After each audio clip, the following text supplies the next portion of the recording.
ඔබ ආහාර විජලන ව්‍යාපාරයක් කරන කෙනෙක්. එහෙමත් නැත්නම් ආහාර විජලන ව්‍යාපාරයක් ආරම්භ කරන්න හිතාගෙන ඉන්න කෙනෙක්. අද මම ඔයාලට කියන්නේ තාක්ෂණික පාඩමක් නන් නෙවෙයි. ඔයාගේ ගමන සම්පූර්ණයෙන්ම වෙනස් කරන්න පුළුවන් පණිවිඩයක්. මම දන්නවා මේ විනාඩි 5 ඔයාගේ ජීවිතයට වටිනා දෙයක් එකතු කරන කාලයක්. ඒක නිසා මේ වීඩියෝ එක පොඩ්ඩක්වත් ස්කිප් නොකර එක දිගටම බලන්න.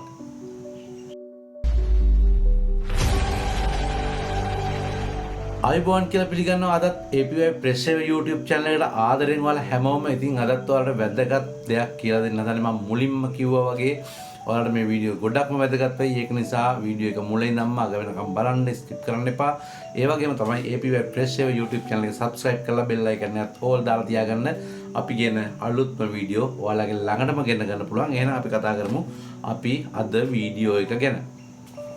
ඇත්තටම අපි මුලින්ම කතා කරන්නේ මේ වීඩියෝ එකෙන් මේ ව්‍යාපාරය පටන් ගන්න අදහසක් තියෙන හරි අයට තියෙන අභියෝග. මොනවද අභියෝග? අන්න ඒ ගැන තමයි අද අපි කතා කරන්න යන්නේ මුලින්ම. මම හැමදාම කියනවා වගේ මේ ව්‍යාපාරයට නම් පළවෙනි දවසේම සාර්ථක වෙන්නේ නැහැ. ඒ වගේම තමයි නිෂ්පාදන විකුණා ගැනීමේ අපහසුතාවයක් ඇති වෙනවා. පාරිභෝගිකයන් සොයා ගැනීමේ අපහසුතාවයක් අනිවාර්යයෙන්ම අපිට මුලින්ම ඇති වෙන්න පුළුවන්.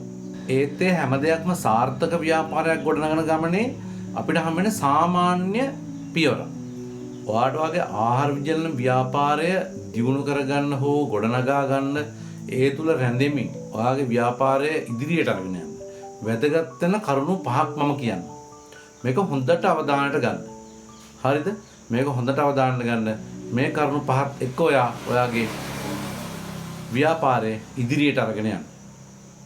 පළවෙනි කාරණාව තමයි ඔයාගේ ව්‍යාපාරය, ඔයාගේ නිෂ්පාදනයේ ප්‍රමිතිය. එහෙම නැත්නම් ඔයාගේ නිෂ්පාදන වල ගුණාත්මක භාවය හැමදාම එකම මට්ටමක තියාගන්න. කවදාවත් නිෂ්පාදන වල ගුණාත්මක භාවය අඩු කරන්න එපා. ඒක අනිවාර්යයෙන්ම එකම මට්ටමක හැමදාම තියාගන්න. හරි? දෙවෙනි කාරණාව තමයි ඔයාගේ නිෂ්පාදන අන්තර්ජාලය හරහා හෝ මොකක් හරි අපි platform එකක ආලවි කරන දාලා දිනවා කියමුකෝ. TikTok, Facebook, YouTube ඔය මොනවා හරි social media platform එක. අන්න ඒ platform එක නිතරම අපි ක්‍රියාකාරීව තියාගන්න. නිතරම අපි ඒකේ අපි කරන දේවල් හැම තැනම share කරන්න පෙන්නන්න. නිතරම. හරිද? හොඳට මතක තියාගන්න ඒක අපි අපේ social media හරහා අපේ product එක ගැන නිතරම කියන්න ඕනේ. හරිද? ඒක තමයි දෙවෙනි කාරණාව. ඊළඟ කාරණාව තමයි අපි හොඳට මතක තියාගන්න ඕන දේ තමයි අපි නිතරම අපි පාරිභෝගිකයන්ට ඇහුම්කන් දෙන්න ඕනේ. පාරිභෝගිකයන්ගේ අදහස් අපි අනිවාර්යයෙන්ම අහන්න ඕනේ. ඒගොල්ලෝ හොඳද නරකද මේ කියන දේවල් අපි පිළිගන්න ඕනේ. හරිද? අන්න ඒක නිසා පාරිභෝගිකයන්ට සමන් දීම තුන්වෙනි කාරණාව හැටියට හොඳට ඔයාලා මතක තියාගන්න ඔයාලගේ ව්‍යාපාරයේ ගොඩනගාගෙන යන ගමනේ. හරි? ඊළඟ කාරණාව තමයි ඉවසීම. හතරවෙනි කාරණාව ඉවසීම. ඉවසීම කියන දේ හොඳටම තියෙන්න ඕනේ. මොකද සාර්ථකත්වයේ කියන දේ අපිට එක රැයකින් ලැබෙන්නේ නැහැ.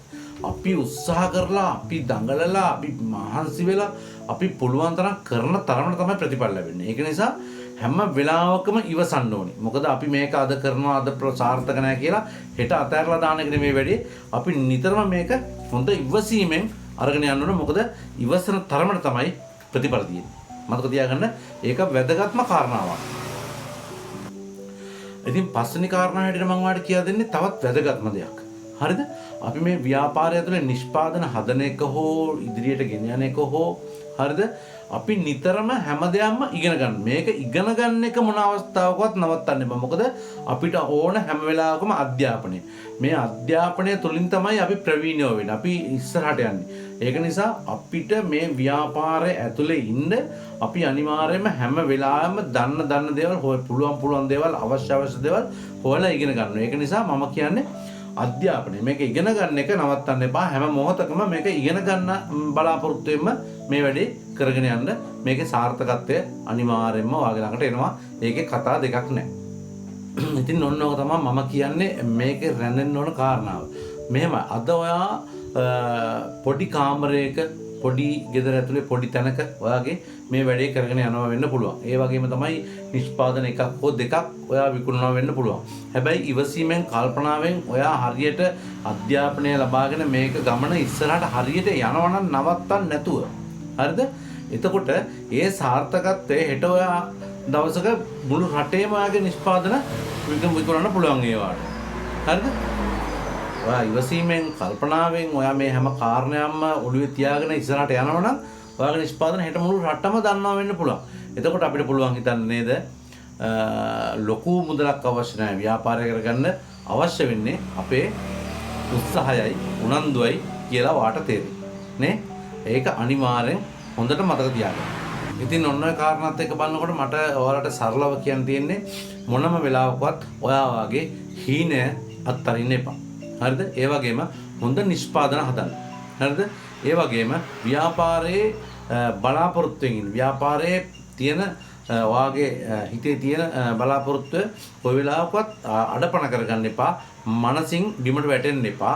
මේ ව්‍යාපාරයේ මම ඉන්නවා මම මේ ව්‍යාපාරයේ ඉහළට අරගෙන යනවා කියන තැන ඉඳගෙන ඔයා වැඩ කරන්න ඔයාට කවදාවත් මේ ව්‍යාපාරයේ අසාර්ථකත්වයක් ලැබෙන එක නැහැ. ඉතින් මම අද ඔයාලට මේ සරලව කෙටියෙන් කියලා දුන්නේ මේ ව්‍යාපාරය ගොඩනගා ගන්න ඔයාගේ මූලිකව ඔයා මනස හසුරුවගෙන මුලින්ම කරගෙන යන්න ඕන වැඩ ටික. මොකද මම ඔයාලට කියන්නේ අත්දැකීමෙන්. මොකද මේ අත්දැකීම මම ලැබුවා. මම අත්දැකීම ලබලා තමයි මේ ව්‍යාපාරය අද මම මෙතන ඉන්නේ.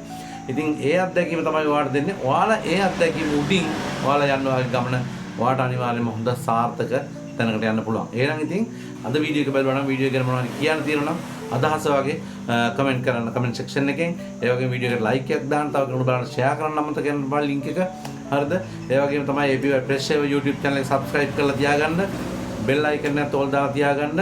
APY Press Save YouTube channel එක හරහා ඔයාගේ නිෂ්පාදන අලෙවි කරගන්න diet food පොළ YouTube channel එකටත් ඔයාලා එකතු වෙන්න පුළුවන්. ඉතින් ඔයාලගේ ගමනට සාර්ථකත්වයට අවශ්‍ය උපදෙස් මඟ පෙන්වීම අපි අනිවාර්යයෙන්ම ඔයාලට ලබා දෙනවා. ඒක නොමිලේම ඔයාලට දෙන්නේ. ඉතින් ඔයාලට පුළුවන් ඒත් එක්ක එකතු වෙන්න. ඉතින් ව්‍යාපාර අදහස් තියන අය මම මුලින්ම කියනවා කිව්වා වගේම හැමදාම කියන්නේ හැම වෙලාවෙම කියන්නේ හීනය කියන එක බිම දාගන්න එපා. බලාපොරොත්තු කියන එක නැති කරගන්න එපා. ගමන යන්න සාර්ථකත්වයට යන්න පුළුවන් අනිවාර්යයෙන්ම. හැමෝටම ජය වේවා.